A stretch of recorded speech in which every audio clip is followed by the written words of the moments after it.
Zara directed the universe tore itself apart around them. Power that was more than anyone could understand flowed through the linked deflector arrays.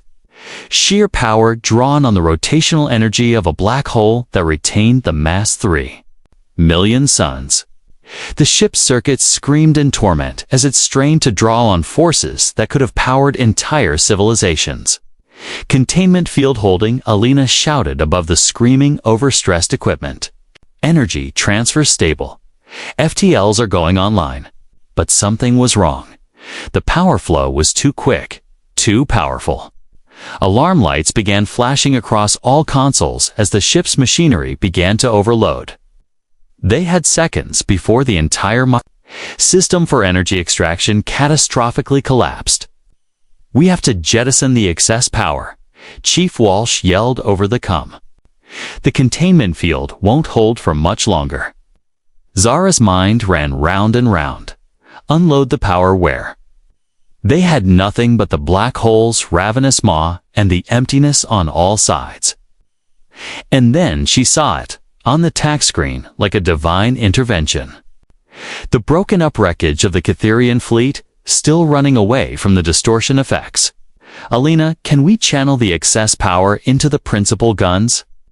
Dr. Vasquez's hands flew across her console. "It'd overload every circuit we have. For firing, but yes. We can construct a concentrated energy discharge that'd make our principal guns sound like firecrackers." "Do it. Head for the Catherian command ship." The Defiance trembled as unrecognized powers flowed through circuits designed for far less power. The main weapon banks shone white-hot as they stood waiting to discharge the stolen energy of a black hole. In the tactical display, the Catherian command ship loomed like a metal and exotic alloy mountain. Its hull battered by the bolt-like gravity, pounding but still functional. "Firing," announced Alina. The ray that blazed out of the Defiance was unprecedented in the military tradition of humankind. It was pure energy given form, a spear of concentrated power that bridged the gulf at light speed and crashed into the flagship of the Catherians as the rage of an angry deity. The Titan ship just vanished, annihilated so completely that atoms themselves were left behind. But the energy release had a secondary consequence which none of them had anticipated. The tremendous discharge created a second gravitational wave, one which was several orders of magnitude more powerful than anything they had managed with their kinetic ammunition. The wave proceeded outward at the speed of light, and when it came to the edge of the gravity well of the black hole, it constructively interfered with the local space-time distortions. "Something's going on," Alina gasped, her voice thick with wonder. The gravity fields shifting, the wave interactions creating spots where the gravity pulls weaker. Zara didn't have to listen all the way through. "All ships, emergency jump. Now, now, now." The 3 ships engaged their FTL motors simultaneously, riding the decreased gravity like space surfers on a stellar tidal wave. For a single timeless moment, they froze motionless on the edge between freedom and catastrophe, their motors straining on the gargantuan gravity well of Charybdis Prime. And then they were free, bursting into normal space, hundreds of light years, distant from the black hole which had nearly got them. Behind them, the accretion disk of Charybdis Prime twinkled like a baleful eye, but it was beyond its grasp now. "Status report," Zara instructed, her tone husky with exhaustion. "All the ships cleared the jump safely," Commander Chen said. "Long range. Sensors have no sign of Catherian pursuit." "I think we cleared all of them." Dr. Vasquez looked up from her console, tears streaming down her face. "Commander, I'm reading 17 distinct energy signatures on our wake trail. The gravity distortions created when we made our jump somehow yanked the wrecked ship's quantum signatures along for the ride. It's like we carried our lost crew members' echoes with us when we made the jump." Zara closed her eyes, the weight of leadership and the price of triumph weighing on her. They had made the impossible possible, turning unavoidable loss into triumph through valor, strategy, and sacrifice. The price had been everything they had had except their lives and their honor. "Earth course," she instructed. "We'll return home and tell them what occurred here."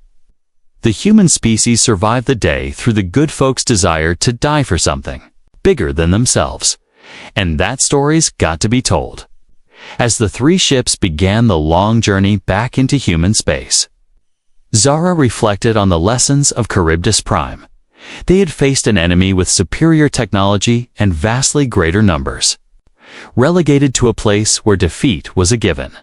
And still, they had taken their own desperation and made it a weapon, harnessing the brute power of the universe itself in order to turn the tide.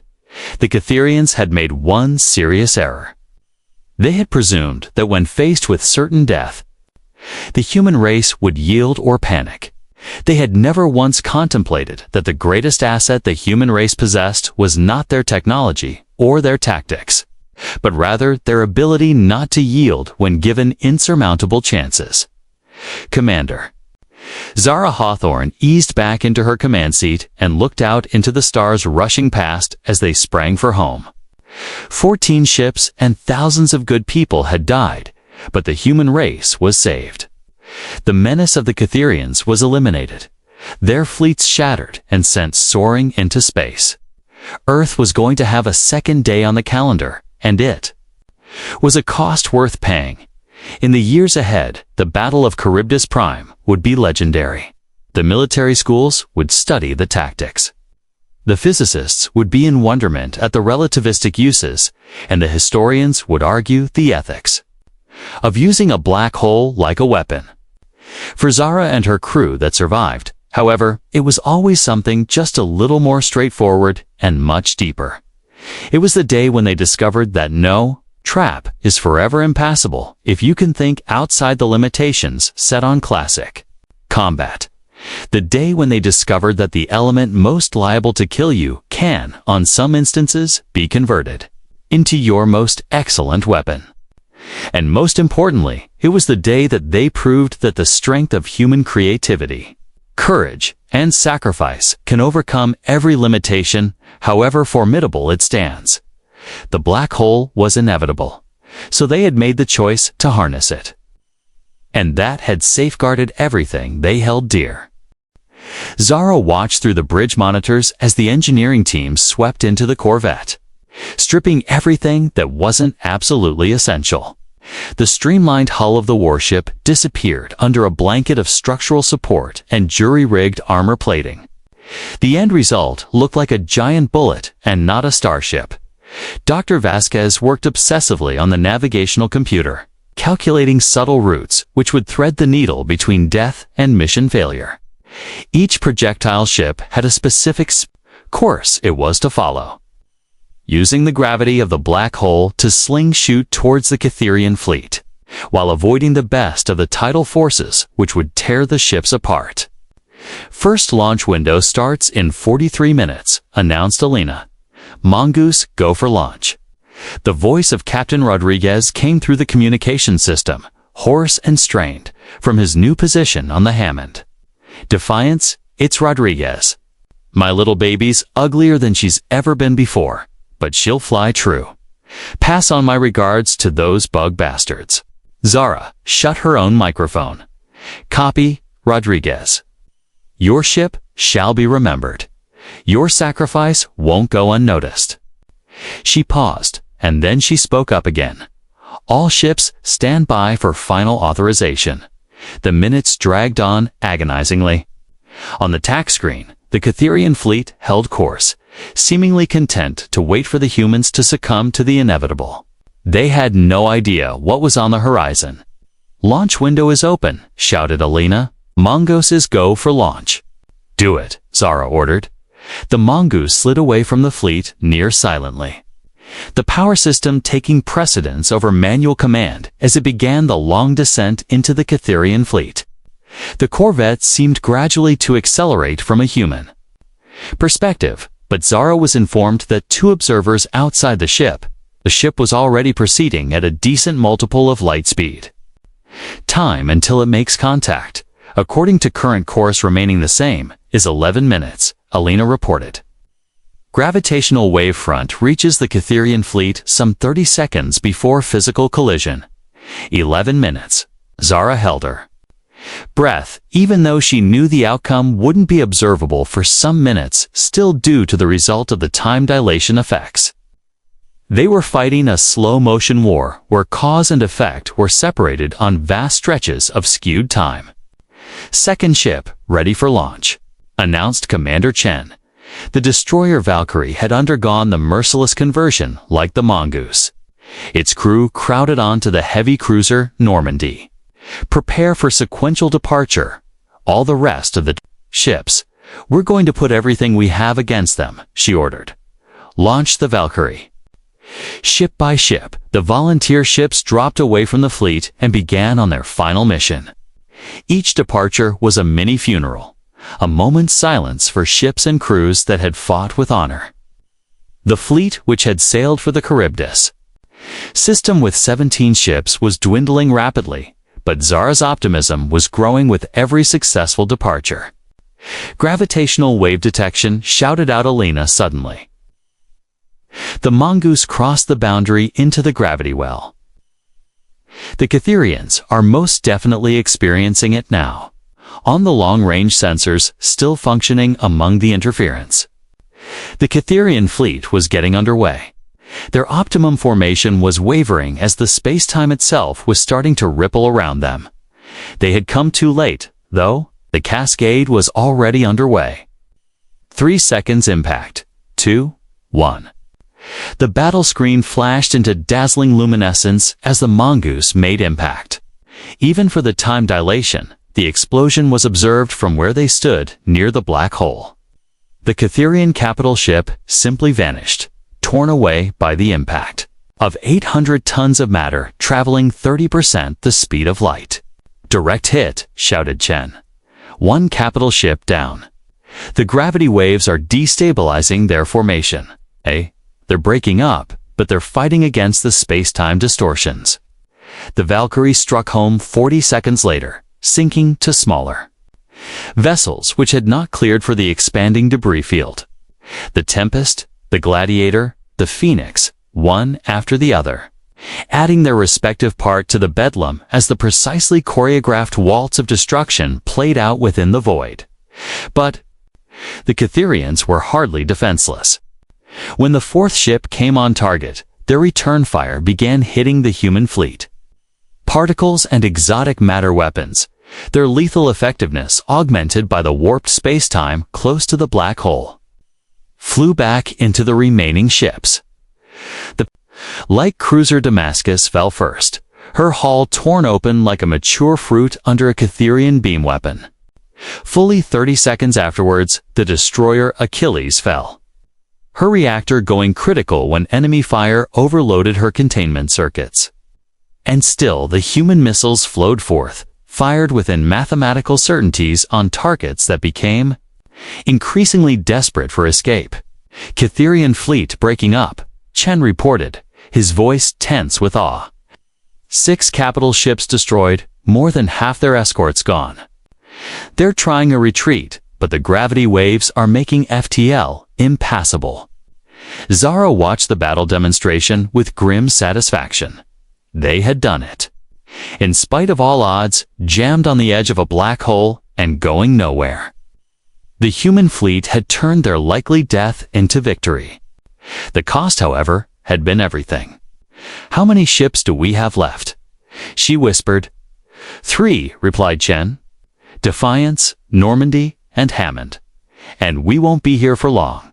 The tidal forces are accumulating. Maybe 2 hours before structural failure. Dr. Vasquez looked up from her console, her face set and determined. There might be a last option, Commander.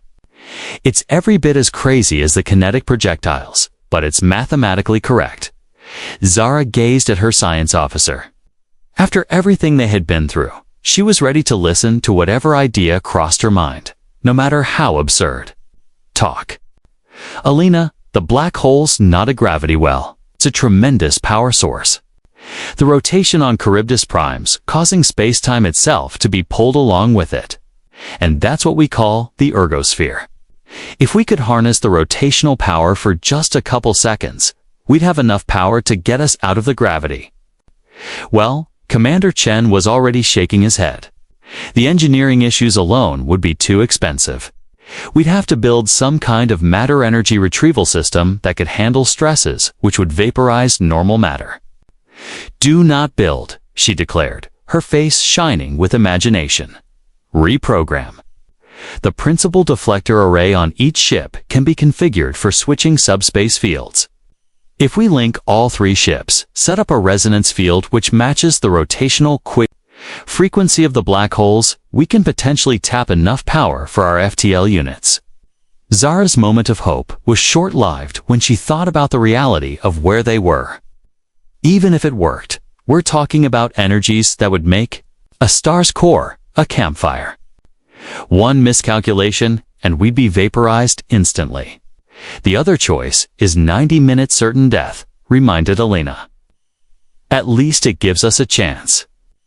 Zara looked around the bridge at her surviving crew. They were exhausted, stretched to the limit, but she could see the frenzied optimism in their eyes that she also bore within her own breast. They had pulled the impossible once today. Maybe they could do it once more. "All ships, Defiance, actual. Stand by for connection of deflector plates for power siphoning from the black hole." That's what we're going to do. The ensuing hour was a blur of activity as engineering crews on all 3 vessels worked to reshape their deflector systems. The concept was simple on paper, but fiendishly complicated in execution. They would utilize their linked deflector grids and construct a resonance field that would couple into the rotational power of the black hole and rob power directly out of the warped spacetime of the ergosphere. "Field alignment is nominal," replied Chief Engineer Patricia Walsh on the Normandy. "The 3 ships are synchronized. Commander, I have to stress that we're operating completely outside the safety parameters. The instant the resonance field destabilizes, the released energy could divide the planet in 2. No world to break," Zara reminded her. "Just us and the black hole. Commence energy retrieval on my mark." The 3 vessels eased into position, their hulls groaning with the stress of the accelerating tidal forces. On the tack screen, the remaining Catharian fleet was still endeavoring to withdraw from the gravity maelstrom, their own vessels battered and scattered. The black hole was inescapable, so humans decided to weaponize it, Commander Zara. Hawthorne's deck plates vibrated under her boots as another gravity wave moved through the UE's Defiance. The Titanic dreadnought groaned like a dying leviathan, its reinforced hull buckling under stresses which had broken a more delicate hull hours ago, through the reinforced viewports of the bridge. The event horizon of Charybdis Prime covered half the available universe. A spotless globe of cold darkness surrounded by the deadly accretion disk which had driven them all into the abyss. "Status. Report," Zara insisted, her voice cutting through the coordinated pandemonium on the bridge. Her team was moving with military perfection. They were the best of the best, hand-picked troops withdrawn from the Colonial Defense Force's best and brightest. If anyone was going to rescue them out of hell, it was them. Lieutenant Commander Marcus Chen looked up from his tactical console, his face beaded with perspiration. Gravitational field strength holding steady at 0.98. "We're on the edge, but the tidal stresses are gaining strength. Engineering estimates we have somewhere around 6 hours before structural integrity fails totally." 6 hours. Zara had wanted 8 and 10 if they could take the inertial dampeners beyond their safety ranges. She glanced back at her science officer, a young but very brilliant woman named Dr. Alina Vasquez, just out of the Naval Academy's Theory Physics course. "Alina, tell me you have something." Dr. Vasquez's hands darted across her console, calling up holographic graphs it was torturous to view directly. The mathematics of their situation traced themselves out in three-dimensional beauty. Equations which spelled out the warping of space-time itself. The Cytherian blockade maintains station. At 12 light minutes away, stubbornly beyond the photon sphere. They're content to wait us out. In their reference frame, thanks to the locally varying rates of gravitational time dilation, we're moving so slowly that they could wait centuries for us to fall below the event horizon. The Cytherians. Zara's face hardened when she talked of their tormentors. The insect-like species had been brutally destroying the human colonies for 3 years now. Their technology too advanced for every battle to be anything other than a massacre. The Defense Force had watched 17 fleets go under fighting to stop them.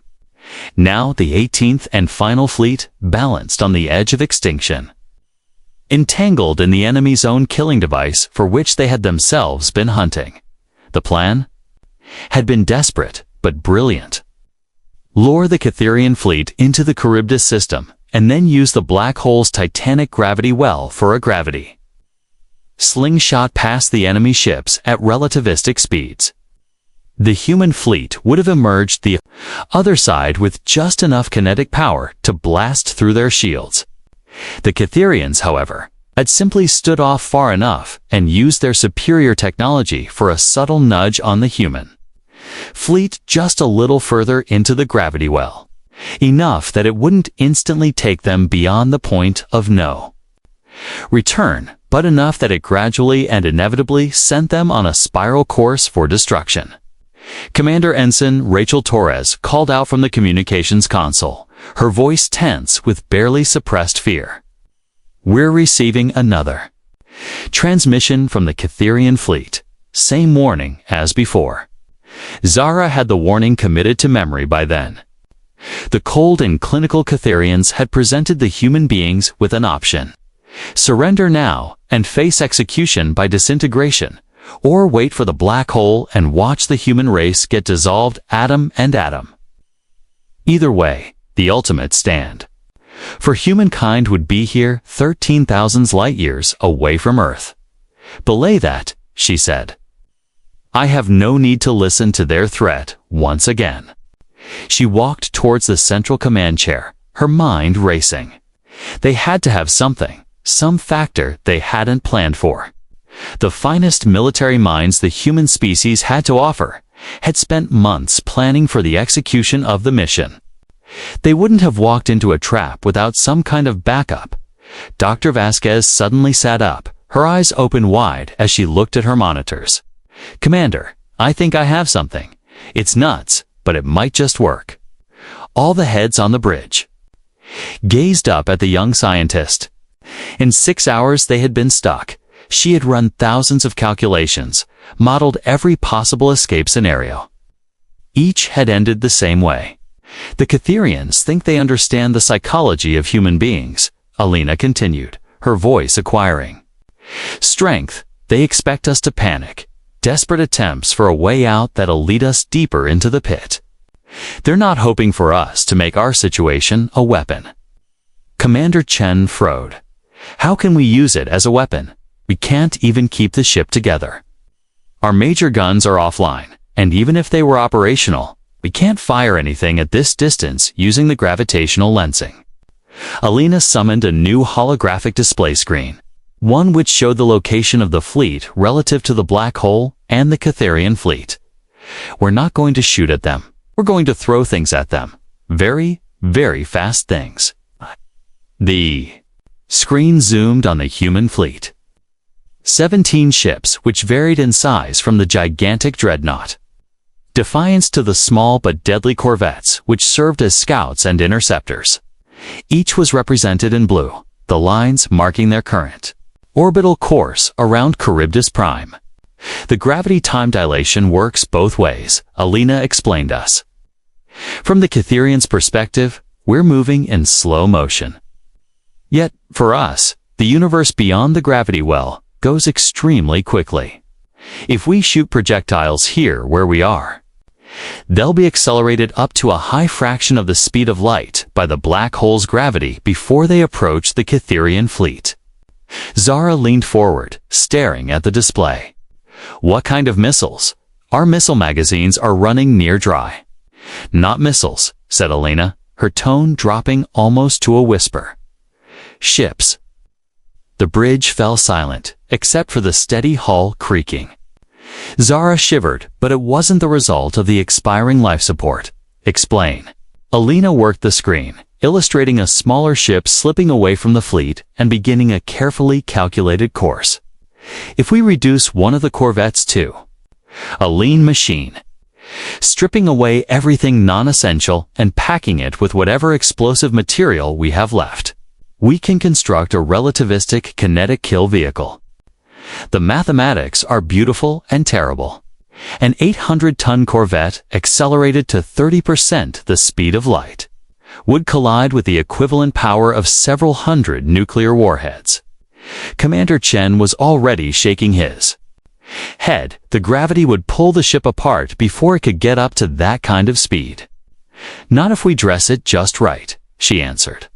We strip it to the bare structural skeleton and the barest nav system. It becomes a giant's torpedo, with just enough smarts to stay on course. The Corvette commander, Mongoose, cut into the communications panel, his face dissolving under the influence of the gravity distortion. Commander Hawthorne, my ship provides for the first run. We have already undergone major structural damage. It's safer for us to go out on our own feet than wait for the black hole to finish us. Zara's eyes had fluttered closed for a moment, as the responsibility weighed upon her like a lead blanket. She was soon to consign good men to death under a theory still untested, advanced by a junior officer barely out of the academy. But what was the alternative? How many vessels would be needed for us to sink their fleet? She asked. Elena consulted her numbers. The Catherian fleet consists of 12 capital ships and potentially 30 smaller ships. Conservative estimates suggest we'd need to lose at least 8 ships for the mission to be successful. Commander, there's one more thing. Something I'm not convinced the Catherians have considered. She pulled up another screen, which mapped the space-time continuum around Charybdis Prime. The mass of the black hole had gouged out a gigantic hole in the fabric of space-time, distorting everything within its influence. Now our projectiles, once they get out to the edge of the gravity well, are going to be generating gravitational waves. Well, not the subtle ripples which we normally detect with our most sensitive instruments, but massive distortions which will propagate outward at light speed. If we can get our timing just right, synchronize a series of launches, we can create a cascade effect which will destabilize local space-time within range of the Catherian fleet. Commander Chen was thinking about the tactics. You're talking about employing space itself as a weapon. Yes, the gravity waves will interfere with their ship's gear and possibly even tear holes through their hulls. And on top of that, it'll heighten the chances for our kinetic rounds hitting targets. They'll have no way of effectively maneuvering once they're caught up in turbulent space-time. Zara rose, her decision final. All ships, Defiance, actual. Prepare for Operation Hail Mary. We're going to make sure those bastards understand that human beings do not go gently into the good night.